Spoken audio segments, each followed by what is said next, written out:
All right, now we're gonna do a video of the basement, and I wanna show you, this is that door from the front apartment that has the foyer. Here we go. And once we come down into the basement, this is the only space that still has the lath and plaster. Every place else in the house has been renovated where that is concerned. So come on down the basement stairs with me. I do want to point out they are steep. There is a very simple railing here. And then as you come down, we'll start on this section. This is the front of the basement. So this is the original part of the structure. There's incredible ceiling height down here. I'm 5'2", and I'm guessing these are probably a full 8 feet, maybe 8.5 feet tall. So there's an oil tank over here on a concrete pad. The oil tank is older, so I do want to point that out, but it does have a vinyl coated line that runs over here to the boiler. The boiler is only about 5 or 6 years old. A trio boiler there. Couple of zones. All right, so the first floor is on a zone, and then the upstairs apartment is on its own separate zone upstairs. Now this was done with an interesting system so that it's actually pushing from the boiler into a hot air system for the entire first floor. So the first floor is heated by hot air, as well as the fact that it has central air. Amazing. Who doesn't want to have central air?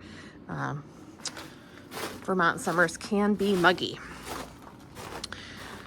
So just showing you some of this ductwork here.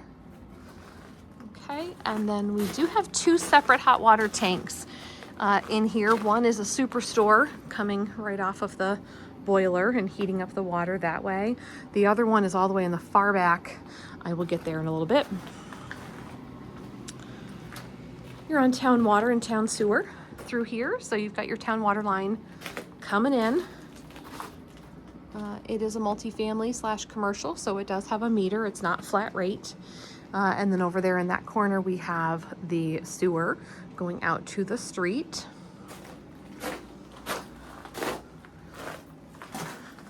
See the connection right there. Okay, so that is an old cast line, but the rest of the plumbing has been replaced. So like that old cast line does not go anywhere anymore. The place has been replumbed for all the new bathrooms. You can see all that pretty white PVC plumbing. So there is a dirt floor here. There's a few sort of pieces of ledge that they didn't blast all the way down. So there's still some dirt poking through, but there's been a vapor barrier and a layer of crushed stone put down here in the basement. Foundation is nice and solid, straight. And also I want to point out that Brock did weatherization here. So there has been a spray foam insulation done through all the box sills. So that's been an amazing improvement to the insulation quality. So from the stairs I came down here, there is a little lip that goes up to a higher level through the back.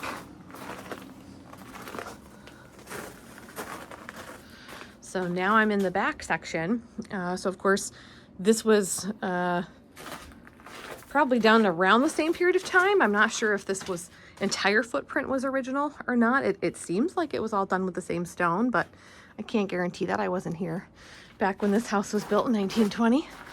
I do want to point out that here along the bulkhead wall, there's just some missing mortar.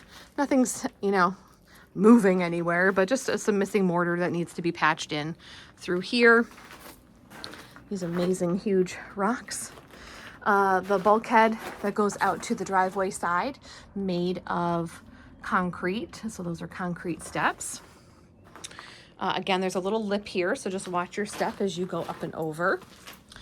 So this section does not have the crushed stone on top. You're just seeing the vapor barrier that was put down quite a while ago over the top of the dirt floor here. And they just cleared this out like yesterday. So there's an amazing amount of storage space back here.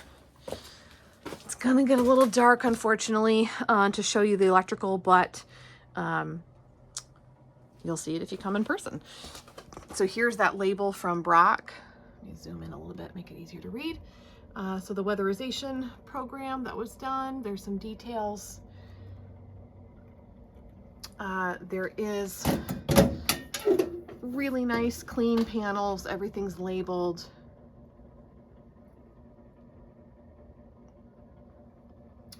$200 amp service. And then there's also a sub panel with just a couple of things plugged in there for first floor washer and stove.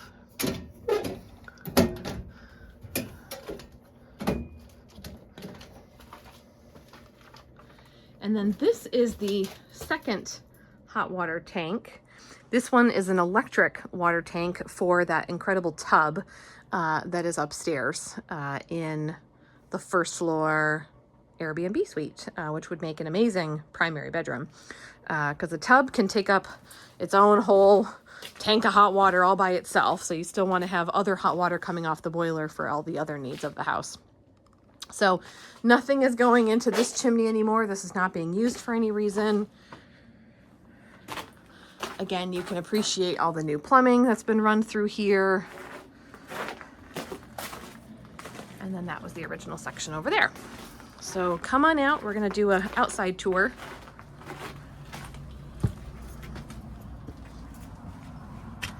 It's a beautiful day today. All right, so now we're out on the driveway side. I'm just going to show you, that's the bulkhead I just came out through. So it's in this back section right off the Airbnb.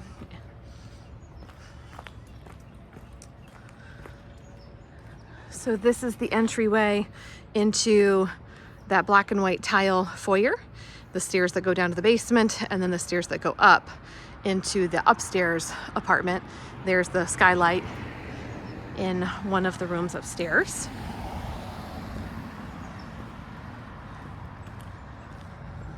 One of my favorite things about this as a 3-unit is that everyone gets their own outdoor space.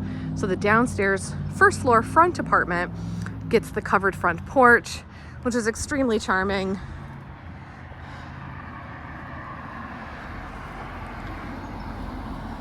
And they get to watch the world go by.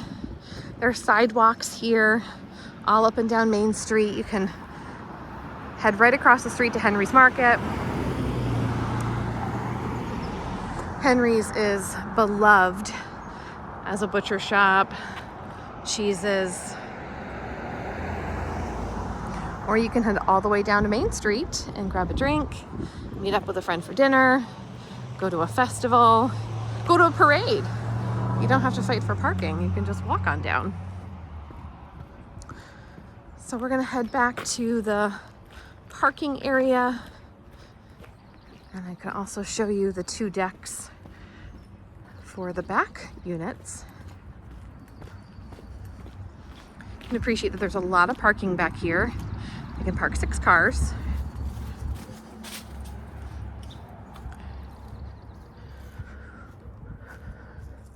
So this is what I keep referring to as the Airbnb suite. They have a little label on the door welcoming their Airbnb guests.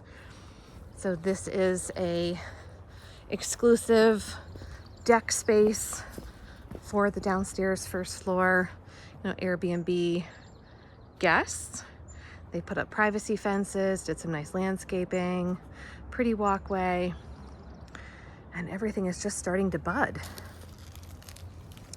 And then over here, there's a really nice new deck. They've got all this crushed stone underneath to keep it from needing to be mowed.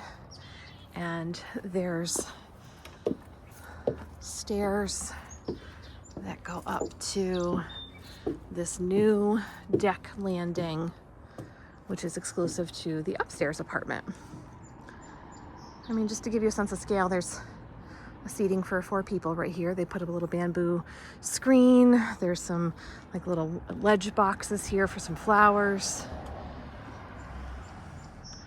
And then there's the door that goes up to the back. So if you want to come in and out this way, you absolutely can. Or you can use the other side entrance by the bulkhead, that side door. This has got 0.41 acres. It's a long, deep lot. So the line is, you can see this large kind of square pin post right here underneath the shrub. And it follows right in line with the fence. And then it goes straight back.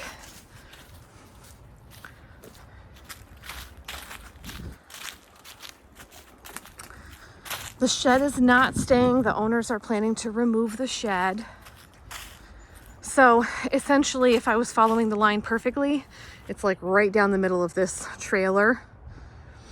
The trailer's a little encroaching where it's been parked. Not bothering anybody, but just don't want to misrepresent those lines. So if you come all the way straight back, there is a stone wall way back here.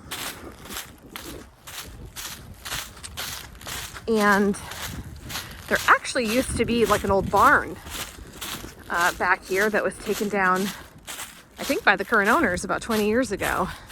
So now we're up to that stone wall right there in the trees. So that's our buffer, and it goes directly across before that neighbor's barn comes down, and it follows right along the edge of the driveway where that metal fence is.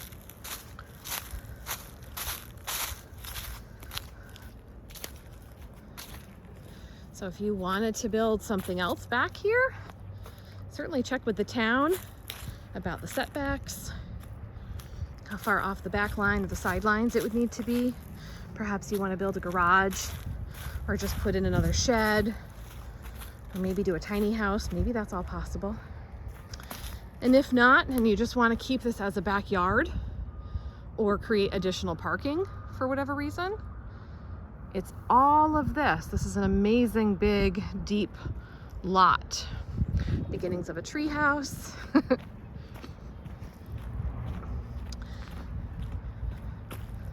So the place has been extremely well cared for. Move-in ready condition, multiple uses, per zoning, and simply just per the layout of the house. Would make a great single family house. You could have 3 bedrooms on the first floor, 1 or 2 bedrooms upstairs if you remove the other kitchen. It's a really sweet layout. Or maybe make this a space where you're going to live and work, or keep it as a multi-unit.